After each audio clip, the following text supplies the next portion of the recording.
سلام تماشابینان گرامی، خلاصه خبرهای مهم 21 دکبر تاجیکستان و منطقه را از پایگاه خبری بامداد برایتان پیشکش میکنیم. شروع میکنیم از یک نگاه کوتاه به سرخط خبر مهم روز. در این برنامه قادرجان امگی 32 سال داشت، باز یک زاده تاجیکستان در اوکراین کشته شد. حکم زندان مروز با نام منیژه برای وطن فروشی مجبور کردن دو زن.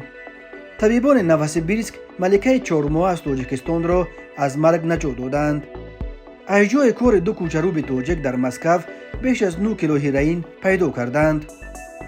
نجات 60 مهاجر تاجیک در راه بازگشت از روسیه. و اکنون تفصیلات خبرها. روز 21 دکبر سال 2023 در شهر تویر روسیه مراسم دفن زاده تاجیکستان قادرجان امینجان دایر می شود. قادرجان امگی 32 سال داشت و در اوکراین کشته شد. در این باره از شرکت معری گوروچوب ویچنای پامیت خبر دادند. درباره در کدام قسمت اوکراین و چگونه کشته شدن قادرجان امینجان تفصیلات داده نشده است، بجز اینکه قادرجان امینجان روز 20 نوامبر سال 2023 هنگام اجرای وظیفه‌های جنگی در جریان عملیات مخصوص حربی به هلاکت رسید.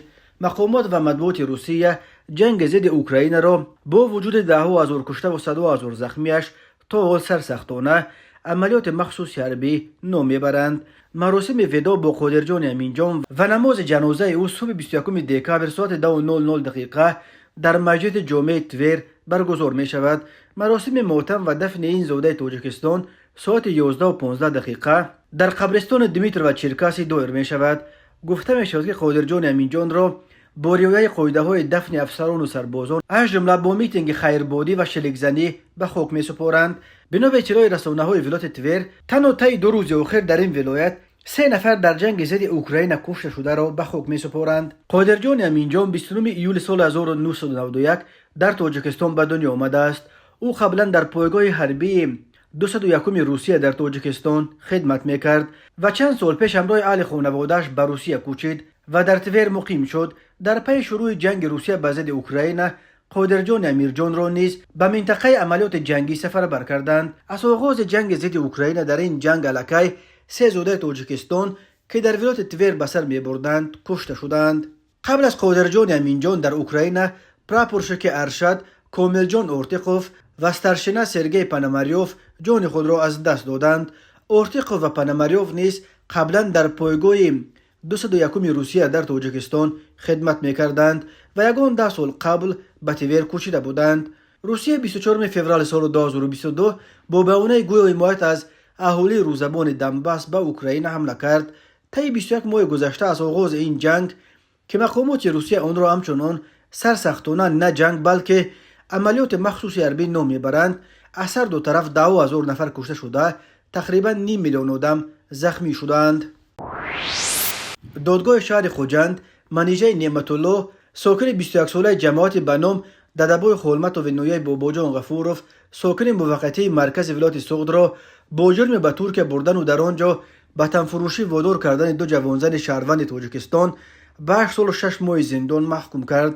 در این باره روز 19 دکبر سال 2022 با نشر یک گزارش ویدیویی از تالار دادگاه در نشر نوبتی برنامه ملیت خبر میدیت اکبر شریفی سخنگوی ریاست کارهای داخلی ولایت سوغد خبر داد. نظر زن محکوم شده به حکمش دسترس نیست، ولی در تالار دادگاه او پشتش را گردانده گپ میزد تا چهرهش در دوربین ویدیو نافتد. بنا به گزارش نشر شده، منیژه نعمت اللهی ماه دکبر سال 2021 با راه فریب به باوری یک جوانزن در آمده با وعده تامین کردن با جای کار سردرآمد در ترکیه او را به این کشور فرستاده است. اما برابر به ترکیه رسیدن آن جوانزن او را زیر اسارت قرضی قرار داده و را در طول 1 سال به وطن فروشی وادار کردند. همین طور با همین اصول منیژه نعمت اللهی ماه ینور سال 2022 بر اساس مصلحت پیشکی با شریکانش که در خارج قرار دارند باز یک زن دیگر را به ترکیه فرستاده او را هم زیر اسارت قرضی و تحت استثمار شهوانی قرار دادند. دادگاه منیژه نعمت اللهی را بر اساس قسم 2 ماده 130 علاوه 1 کودکس جنایتی تاجیکستان در سودای آدمان گناهکار شناخته به 8 سال و 6 ماه زندان محکوم کرد. این بند قانون همچون جزا برای قاچاق زنان از 8 تا 12 سال زندان را پیش بینی میکند. علاوه یک به ماده 103 به کودکس جنایتی تاجیکستان چند سال پیش در پی افزودن موردهای بخوری اساسا به ترکیه و امارات متحده عرب و دیگر کشورهای عربی و تو به گرجستان بردن و در آنجا به تنفروشی وادار کردن زنان و دختران شهروند تاجیکستان امر کرده شد. اکبر شریفی گفت این زن به خاطر درآمد پولی دست به چنین جنایت ننگین به ضد ابرو و اعتبار انسانی زنان زده است. منیژه نعمت الله 8 سال و 6 ماه حکم زندانش را در کلان نظامش عمومی در یگانه محبس زنان تاجیکستان که در شهر نورک جایگیر شده است ادا خواهد کرد. دو مهاجر از تاجیکستان که در شهر مسکو باعث کوچروب یا دورنی کار میکردند با اتهام در جای کارشان نگاه داشتن مقدار زیاد مواد مخدر دستگیر شدند.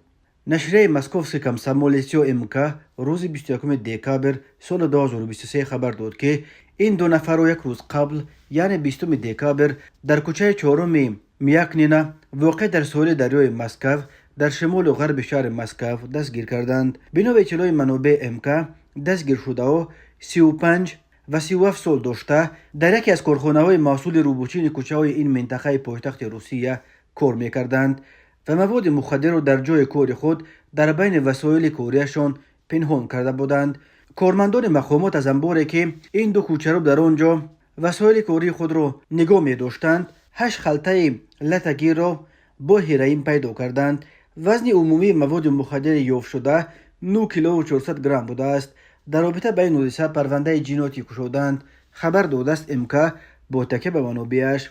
مقامات حفظ حقوق روسیه و مسکو این خبر را هنوز شرح ندادند. معلوم نیست که این بار ممنوع به خود این کوچروب ها تعلق داشت و یا شبکه‌های قاچاقبر مواد مخدر آنها را مجبور کردند که بار آنها را در جای کار خود پنهان کنند. اما اکنون به این دو کوچروب برای غیر قانونی نگاه داشتن مقدار مخصوصا زیاد مواد مخدر طبق قانون‌های روسیه تا 20 سال زندان تهدید می‌کند. تاجیکستان که با افغانستان مکان اساسی مولد هیروئین و افیون و حشیش بیش از 1400 کیلومتر مرز مشترک دارد، به یک مسیر اساسی قاچاق مواد مخدر افغانی به بازارهای سیاه شمال سیاره اساساً به روسیه تبدیل یافته است. هر سال در تاجیکستان بیش از 2 تن مواد مخدر یافت و مصادره گردیده 100 نفر را با جرم قاچاق واسطه‌های نشأه‌دار دستگیر و زندانی می‌کنند.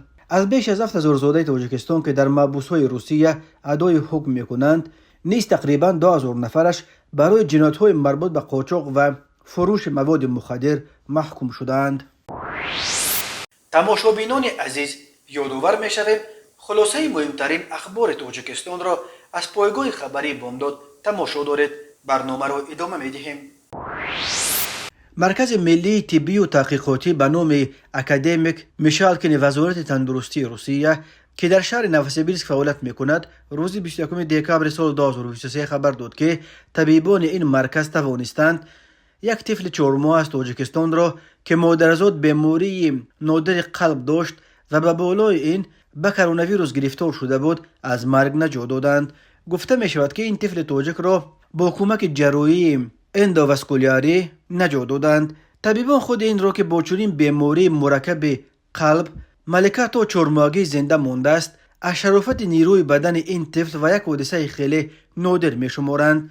ملکه ماه ایول سال 2023 از تاجیکستان با بیماری نادر نقص قلب آبی یا سینی پاروکسیرسا به دنیا آمده. قلبش به جای 4 اتاق یا کامره همگی یک دهلیز قلب و یک بطن داشته است و خونش به دلیل نقص رگای خونگرد به طور مستقیم به شورک نمی رفت. این نقصان ها باعث کمبود شدید کسلرود در خون و رنگ کبود گرفتن پوست بیمار می شود که کبود یا آبی گرفتن این مریضی از همین جاست. معمولا طفلانی که با چنین بیماری قلب به دنیا می آیند بلافاصله بعد تولدشان در 48 ساعت اول بعد تولد جراحی می کنند. اما در تاجیکستان طبیبان در جراحی ملکه عاجز ماندند و پدر و مادرش جگربند خود را به ایرکوتسک روسیه آوردند.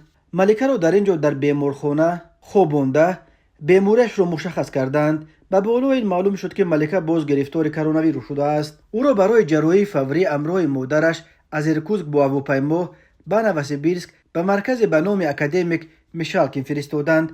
در اینجا مشخص کردند که تامین خون ملکه با اکسیژن امگی 60% را تشکیل میدهد. به این دلیل با وجود در حالت خیلی سخت گرفتاری به کرونا ویروس قرار داشتن کودک، طبیبان مرکز میشالکن تصمیم گرفتند که به صورت فوری جراحی اندوواسکولاری را انجام دهند. به واسطه شورک به داخل رگ خونگرد کاتتر وارد کرده با کمک استند رگ را وسیع‌تر کردند. الکسی وویتوف جراح بیماری‌های دل و رگ در مرکز میشالکن میگوید تغییراتی که ما مشاهده کردیم مثل فیلم‌ها تغییرات با صورت بود.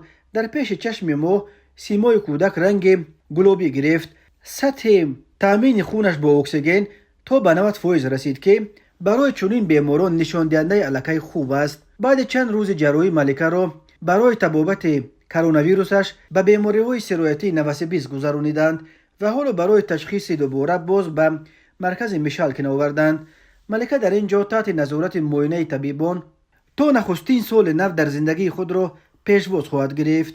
بعد سال نو طبیبان نقشه دارند که بیماری قلبی او را توسط یک جراحی دیگر باز تبابت کنند.